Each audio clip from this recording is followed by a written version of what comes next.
Hola a todos. Esto va a ser una primera clase de manera virtual. Y bueno, ya que el coronavirus que está propagándose de una manera muy veloz y es un virus muy astuto, pues nos quedan los medios telemáticos. Afortunadamente nosotros estamos preparados y blindados para poder seguir a ir adelantando los temarios que ya saben que nos llevamos muy bien. Entonces, bueno, pues ánimo a todos, yo creo que lo podemos hacer, tenemos la base suficiente para poder ir alternando y las instrucciones desde el centro son que cada miércoles se hagan envíos de tareas semanales, con lo cual yo voy preparando las clases para que ustedes los miércoles se conecten y vean todas las instrucciones y se entren en su aula virtual, en su clase virtual de economía, para que puedan seguir trabajando los contenidos sin ningún problema. Esa es la idea. Entonces, lo que vamos a hacer, entre otras cosas, pues es primero recordar nuestro estado de ánimo. Yo estaría en la frecuencia de las caritas. Yo estoy muy excitada porque esto es nuevo para mí. Y bueno, vamos a ver qué tal funciona lo de estos pequeños vídeos de sesiones de audio donde yo les hago algunas aclaraciones y luego ustedes van trabajando y consultándome las dudas. Tendremos que habilitar un horario de dudas, preferiblemente en las horas de la mañana. Y bueno, pues ya abriremos un foro en el grupo para ir determinando qué horarios son los que garantiza que nos conectemos todos al mismo tiempo, sobre todo para resolver las dudas. Bueno, pues dicho esto, empiezo comentándoles lo que tenemos que hacer. Yo he preparado un documento. En ese documento he dicho qué es lo que tenemos que hacer. Primero vamos a ver el audio de la profesora explicando los tipos de mercado y vamos a empezar por la competencia perfecta, ¿vale? Son 3 tipos de mercado los que tenemos que abordar. Bueno, 4, pero se pueden resumir o se pueden delimitar el trabajo en 3 líneas de actuación. Tengo una serie de recursos de vídeos ilustrativos por si la aclaración que hago en el vídeo con mi propia voz no es suficiente. Hacemos una lectura comprensiva de lo que se explica en cada vídeo que vamos enviando. En este caso, como es la competencia perfecta, vamos a hacer las páginas 104 y 107, que sería la introducción, y empezamos a trabajar la competencia perfecta. Podemos repasar los contenidos del Power, que ahora mismo les voy a mostrar, antes de pasar a hacer la actividad que va a ser evaluable. Y luego pues descansamos hasta la siguiente clase si terminamos en tiempo y forma. Bueno, pues vamos a empezar, chicos. Yo tengo por aquí preparado un bonito Power, ¿vale? Lo vamos a accionar para verlo mejor. ¿Dónde estarían los modelos de mercado? Por supuesto, he representado aquí a la mayor potencia de mercados y evidentemente son los pioneros por excelencia del análisis del comportamiento de mercado. Entonces, lo primero en la introducción, ¿vale? Nos vamos a encontrar con un vocabulario que tenemos que empezar a dominar, que son precio aceptante, por ejemplo, y lo vamos a trabajar muchísimo en la competencia perfecta, lo de que es precio aceptante. Eso se traduce, yo creo que ya ustedes lo saben, porque no hay poder de mercado, no hay poder para influir en la fijación de los precios por parte de las empresas, ¿vale? Analizamos la oferta en función del número de empresas y ese va a ser un determinante importante para determinar en qué tipo de mercado estamos operando. Cuando estamos en competencia perfecta hablamos de muchísimos oferentes, es decir, muchísimas empresas, ¿vale? Tendentes incluso al infinito. ¿Qué es lo que se diferencia en los mercados? ¿Cuáles son las connotaciones básicas? Pues el número de participantes, como hemos dicho, sobre todo de la oferta, ¿vale? Ya veremos que también analizaremos quién participa en la demanda, pero sobre todo nos vamos a fijar en la oferta. La dimensión de mercado y la cuota de mercado que ocupa la empresa, y aquí tenemos un esquema bastante práctico de lo que es la cuota de mercado, es decir, a cuántas personas, a cuánto público, a cuántos consumidores llega la empresa, desde local hasta mundialmente, ¿vale? El poder de mercado, que es lo que decíamos antes, si tiene poder para influir en los precios o es precio aceptante, es decir, no tiene poder. Si el producto es homogéneo o más bien es diferenciado, o sea, se puede diferenciar perfectamente de la competencia. Y la existencia de barreras de entrada, es decir, cuánto de fácil es montarme ese tipo de negocio, tanto legalmente como económicamente desde el esfuerzo inversor. Bueno, para ello, evidentemente, aquí, bueno, simplemente ilustramos un montón de empresas que podrían ser oligopolios o competencia monopolística, vamos, distintos tipos de mercados, ¿vale? Y empezaríamos, por ejemplo, Movistar y Santander, que son pocos oferentes, no hay muchos y se reparten todo el mercado, hablaríamos de un oligopolio. Zara pertenecería más a cuando hay bastantes, pero sin llegar a ser infinitos, o sea, muchas tiendas de ropa, Zara, Bershka y demás, y hablaríamos de competencia monopolística, que no es lo mismo que competencia perfecta. Mercadona, a pesar de que está en el rango de muchas empresas que se dedican a la alimentación, tiene cierta diferenciación y podría estar en competencia monopolística. BBV también, dentro de los bancos, sería una empresa oligopolio. Bueno, a modo simplemente de referente para ir entrando y visionando un poco las empresas del entorno. Entonces, resulta que el modelo de competencia perfecta todavía existe y se puede ver, lo que pasa que cada vez es más difícil verlo. Si habláramos de un grupo de agricultores que no tiene ningún tipo de diferenciación y que se dedica a vender a las grandes superficies o a las empresas de abastecimiento de productos, es decir, supermercados en general o tiendas de alimentación, en el ejemplo que estamos poniendo, hablaríamos de un supuesto de competencia perfecta, pero lo cierto es que cada vez es más difícil verlo. Lo normal es encontrarnos con competencia imperfecta y ahí tendríamos pues toda una serie de variantes que adelantábamos la transparencia anterior, desde el oligopolio, el monopolio y la competencia monopolística. Los supuestos de competencia perfecta, que es ese modelo ideal, ese patrón que vamos a tener para medir y saber cuándo estamos en competencia perfecta y cuándo no, serían estos que están aquí, ¿vale?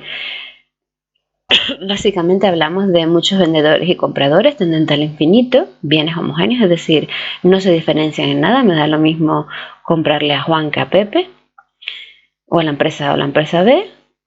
Es relativamente fácil entrar y salir del mercado, es decir, montarme una empresa de ese tipo en donde estoy o en cualquier otro sitio, geográficamente hablando, y la información en el mercado fluye perfectamente sin ningún tipo de trabas, tanto para consumidores como para las empresas. Bueno, estos serían más o menos los supuestos que existen, ¿vale? Aquí representaríamos nuestro modelo básico de modelo de mercado, de equilibrio de mercado, perdón.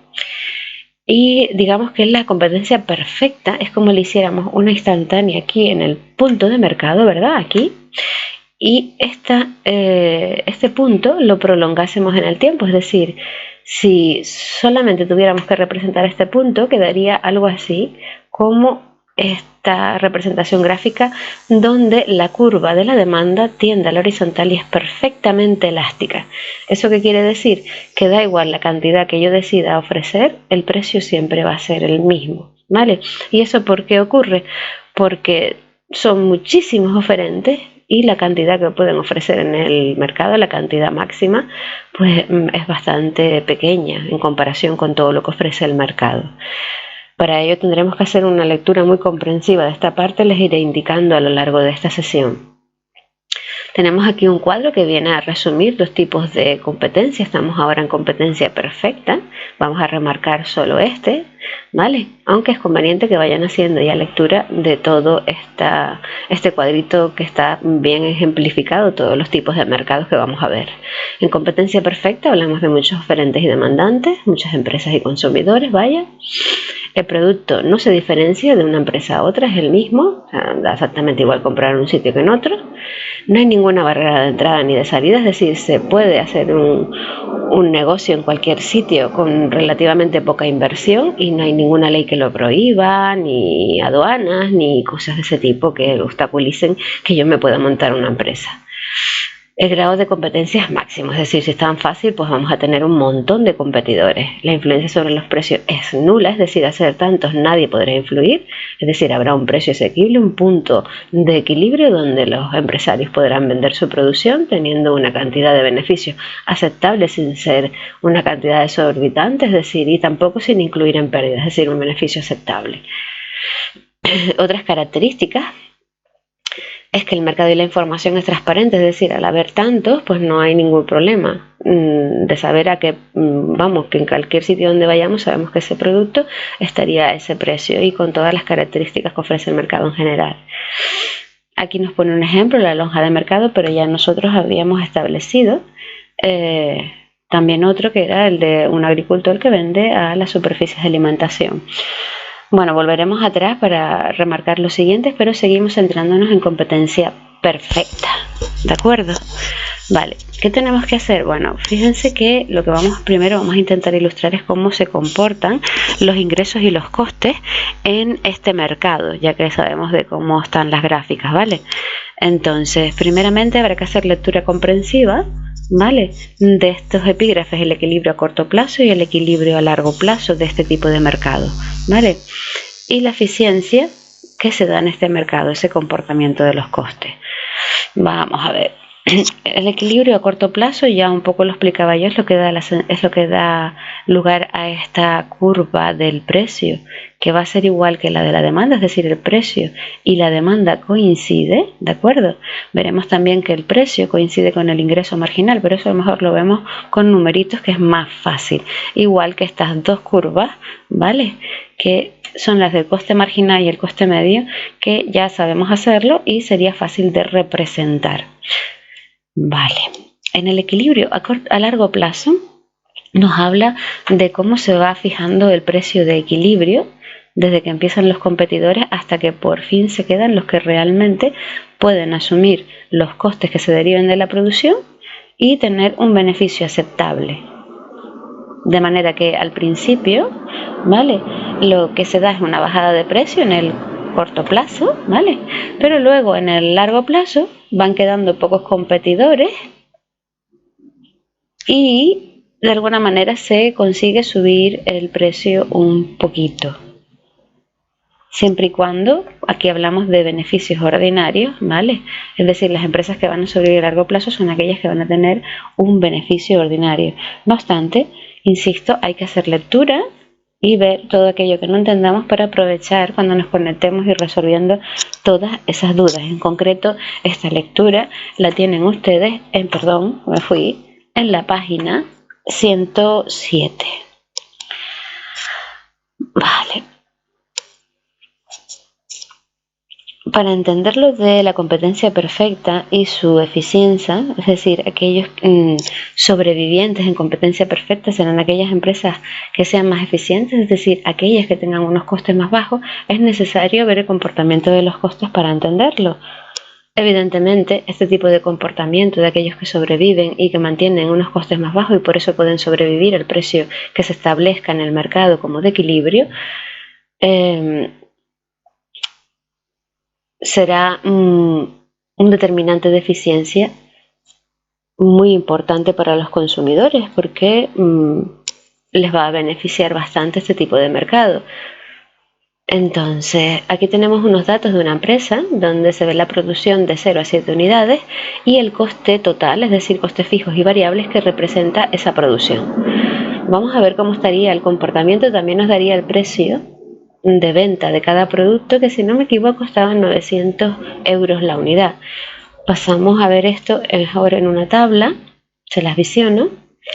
Esta sería la tabla de esa empresa. Los datos que nos darían serían la primera y la segunda columna y el resto habría que construirlo. La tercera, que es la del precio, también nos la daría, es decir, nos va a decir que el precio unitario son 900 euros. Entonces, vemos cómo en el coste total, a medida que aumenta la producción, aumentan los costes hasta llegar a 1.800 unidades y si no produciera nada, empezaría en 1.000. Quiero decir, por tanto, que 1.000 sería la cantidad de coste fijo que si no produce nada tiene que soportar. A medida que aumenta la producción, lo que excede de 1.000 serían los costes variables.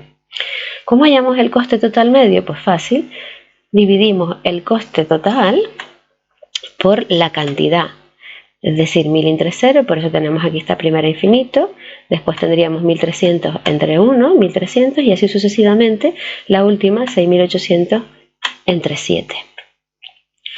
Vale, con esto tendríamos el coste medio, que además está en azul, para que luego puedan seguir las líneas de la gráfica que tienen el mismo color que están aquí.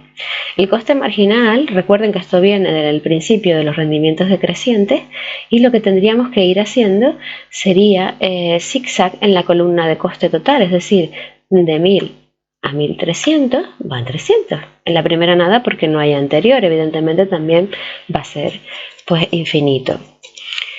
La siguiente sería 1500 frente a 1300, nos daría 200 y así sucesivamente hasta llegar a los 2000 de diferencia entre estas dos cantidades, 6800 y 4800. Vale, el ingreso marginal tendría que salir de la columna de ingresos totales, pero como es competencia perfecta coincide. Si se fijan, de 900 al anterior pues irían 900, de 1800 a 900 irían 900, de 2700 a 1800 daría 900, con lo cual el precio y el ingreso marginal coinciden y los representamos en rojo.